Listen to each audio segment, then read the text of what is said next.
communities, specifically communities of color and low-income communities. We realize that the reality for many of us is that we are the lone voices that bring representation to spaces where there historically hasn't been any. What do you mean when you say you want to build political power? What I mean by that is because people of color are typically underrepresented in elected office or, as the folks who are running organizations or running government programs, we wanted to be more strategic and effective, and we realized that we could do that by working together and having really clear conversations about our goals, about what we needed to focus on. And so what we've done is we've essentially created an allyship, and we interviewed almost every single elected official running for a higher office in this last primary session, and that was something unheard of. We all, as elected officials, have our power of endorsement and who we endorse. And so really using that strategically and saying, we need to come and talk to us and hear from all of us the issues that affect our communities that you normally aren't exposed to with your lived experience, and the fact that San Mateo County is the most segregated county in the Bay Area. So most of our elected officials, if you don't look like us, you probably don't live near us, and so you don't know what's going on here. Wow. I didn't know that. I live in San Mateo County, but I've lived in San Mateo County for most of my life, so it just kind of is what it is, and I see exactly what you're talking about, but I didn't know anyone was on the scale of trying to look at the county and kind of have our need. I think you need to join our coalition. Sounds like from what you just said. Break down BIPOC, because people may not have heard that before. Break down that acronym of who that is inclusive to. Yes, so BIPOC is Black, Indigenous, People of Color. Listen to the Bay Area Focus, our weekly public affairs programming from iHeartRadio San Francisco. I'm your host, Tinka, and we're talking with the Reach Coalition today. I know COVID hit. I'm a victim of COVID, and now I believe long-time COVID. But can you speak to the effects of COVID in the BIPOC community in San Mateo County? Absolutely. So what we saw was that for Black, Indigenous, People of Color, specifically, there were much higher rates of COVID, less access to testing, to high-quality personal protective like masks and etc. And so we also saw increased repeat rates of COVID, and then we also saw that there was a real barrier to people getting high-quality health care once they did contract COVID. And my father actually got COVID himself, and I through long-haul COVID, and even though he's a U.S. citizen and he speaks English, he 100% could not have navigated that process without my support. And as a social worker for a nonprofit in our county, I know how to access these systems, and I found it extremely difficult to do so. Wow.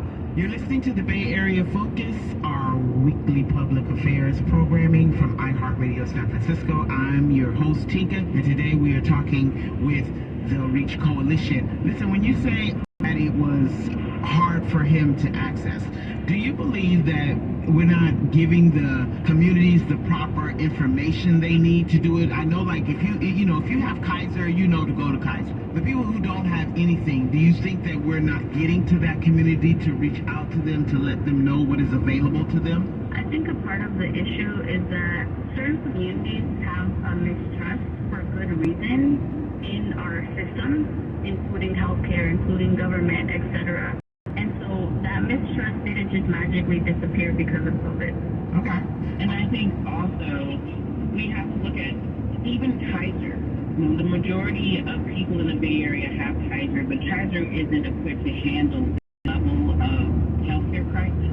And Kaiser requires you to come to them. And then we're talking about a pandemic with cut off transportation. Kaiser's only in a few areas, and then long lines. If you're living in the Bay Area and you have multiple jobs, which is something that is largely in communities of color, how are you going to get the time off to get tested, stand in line, all the things that are required just to be tested? We needed to make sure that testing was in the communities that we knew were most affected, and a whole lot of conversation to get that to finally happen. We're not going to have people working multiple jobs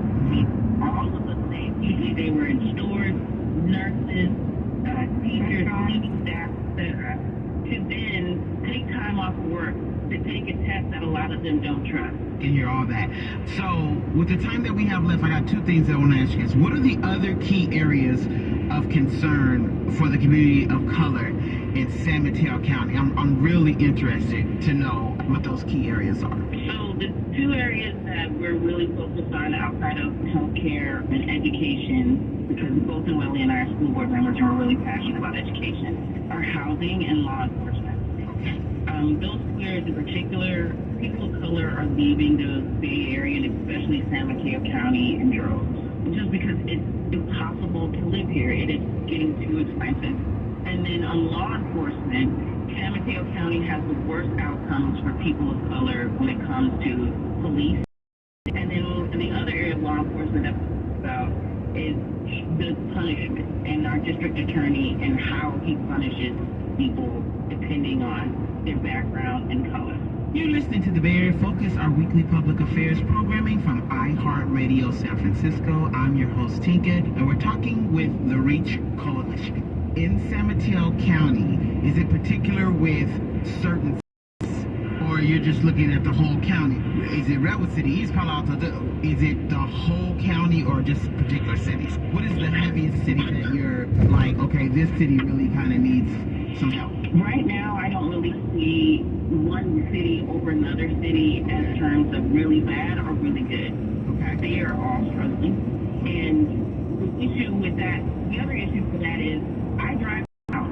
I drive around the county, so it doesn't do me any good if the city I live in or the city next door to me has a really good record, but then this city has a bad record, and the cities are so close.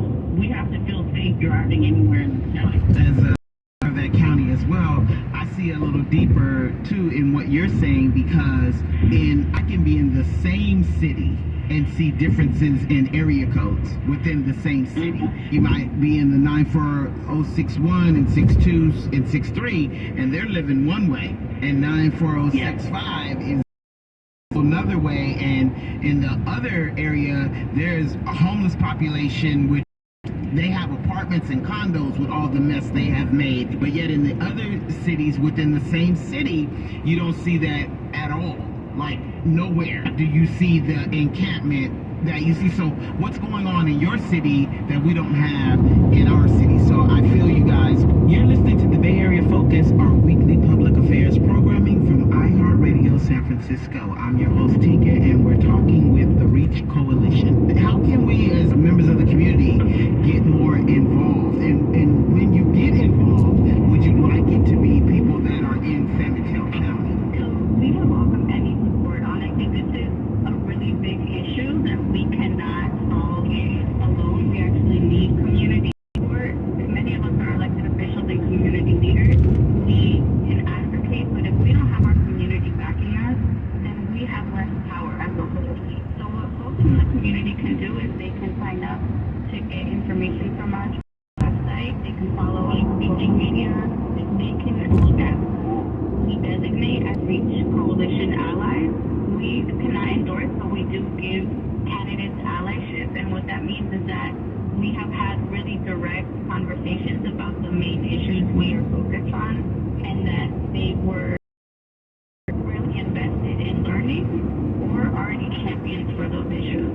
Okay, and what is the website? It is reachcoalitionsmc.org. Okay. So I'm hoping that if you're hearing a little bit of what they are talking about and you are concerned about your community and what is going on with your community, especially for the BIPOC community, is that what I speak right on that? Yeah. Then you need to get involved with the REACH Coalition. So one more time, give the website so people will know. It is reachcoalitionsmc.org. Is there any last information that you would like for us to know before we go? So I would just like to let anybody listening know that our health is the health of the community. We have to make sure that we are all included, and we're talking about San Mateo County. We are 60% of San Mateo County. So we need to make sure that we have representation, we need to make sure that we are listened to, and we need to make sure that we have the resources available. I can truly believe that this community is my home. Mm-hmm. Wow. And I'll just briefly add that our coalition is very diverse. We have people of all backgrounds, all races, all ethnicities, and we welcome that. In fact, we think that's our, and we believe that our county elected offices need to have that same diversity so that we can govern effectively. Amen. Say amen. I look forward to getting to talk with you guys more in regards to what's going on with the county. Definitely will research it out and check it out. I'm big on the things that need to happen in my county and especially in my city. And so I appreciate your time today and look forward to talking to you guys more. Thank you. You're listening to the Bay Area Focus, our weekly public affairs programming from iHeartRadio San Francisco. I'm your host, Tinka, and next up, we are talking to Bay Area musician and humanitarian Grady Harris with the Pray for the Children initiative that he is launching. Welcome to the show, and how are you? Beautiful day. Yes, it is. And so we're going to talk to you about the campaign you have going on, Pray for the Children Committee, and what you have launched. So can you speak a little bit about that?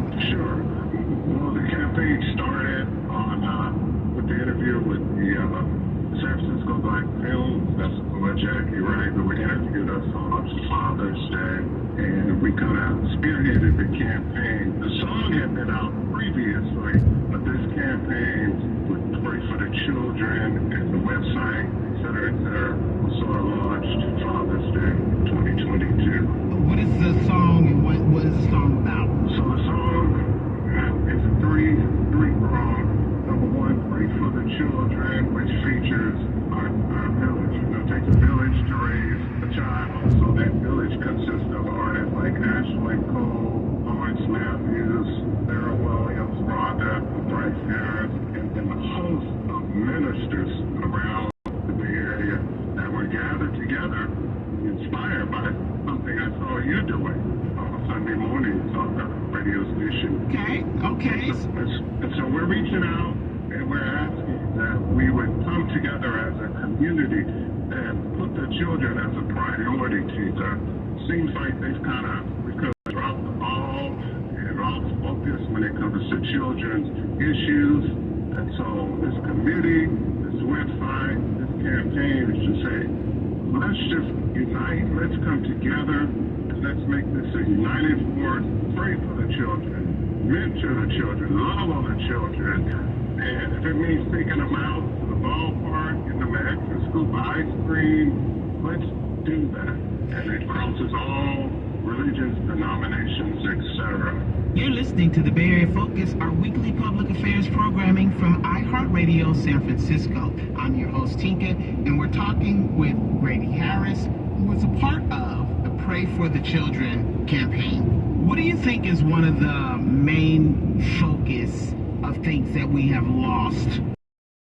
How have we lost our way in an area that you feel strong about? I was kind of inspired when I saw an article during the time where Governor Arnold Schwarzenegger was running for office, and he literally got into office because it was headlines that California was the most unfriendly state when it comes to children. We had cut back so much funding, after-school programs, arts, creative arts, sports, and he literally ran on exclusively with no prior experience.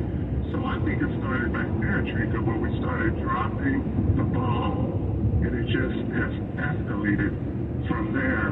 And I'm reminded of a story in the Bible, being that my father is a bishop in the church, and when Jesus was ministering, and children were coming around, and the disciples told the children, hey, this is adult business, you guys need to excuse yourself. And Jesus said, no, suffer the children to come unto me, for such is the kingdom of God. And I feel that as a society, as a body of Christ, we've done just that. We've set these children aside and we said, we're dealing with adult issues, we're dealing with COVID, we're dealing with